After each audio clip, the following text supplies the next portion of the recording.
is there without the Congress? I mean, what internal mechanisms are there reviewing the FBI? And then have you heard from Merkley or Wyden or Sanders or anyone else about holding a hearing?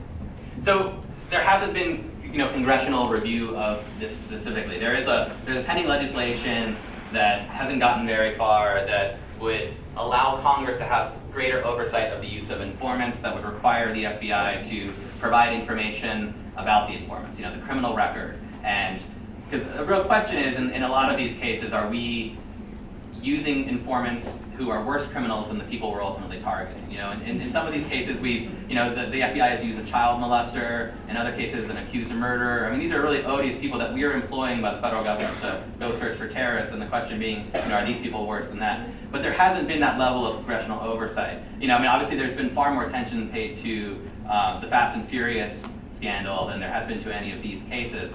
And so I think there's two kind of control mechanisms that can keep the FBI in check with this type of stuff. One is Congress, right? One's the congressional oversight, the limitation on the budget, and the other is really in the courts. If the FBI is able to consistently get convictions, including this current trial in Portland, it really gives it little incentive to review its policies. But if it loses, if entrapment does work, that would be one mechanism that would force the FBI to say, well, wait a minute, are we going to lose the next case? And what we're seeing, I think, and what I argue is that the reason we're seeing so many more of these types of cases is that the courts haven't been willing to kick them out, and Congress hasn't been willing to really take a hard look at it, and so the FBI is free to use these types of tactics, which in turn, as I mentioned, are a very efficient way for it to say, hey, look at us, we're keeping you safe.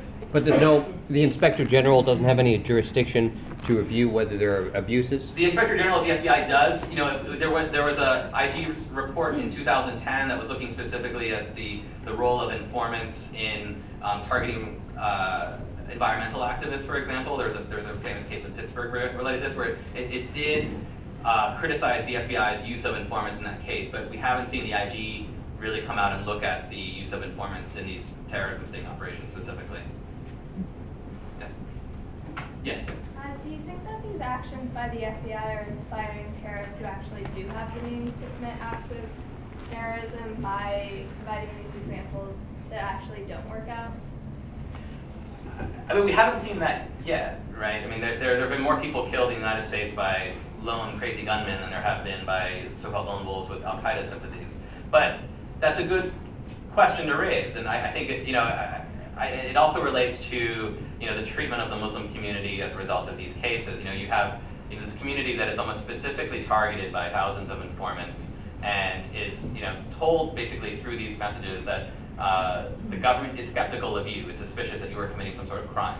And so I think there is a question of what would be the blowback effect over time to that. Are we through these sting operations, are we inspiring people overseas who may not be sure how they feel about the United States, but then hearing about these cases say, this is terrible, the United States is a terrible place and I should do something about it. Or in turn, members of the Muslim community who are further angered by this type of treatment. I don't know, we haven't seen specifically that blowback effect, but I think that is something that's worth talking about, what are the longer term consequences of this type of program?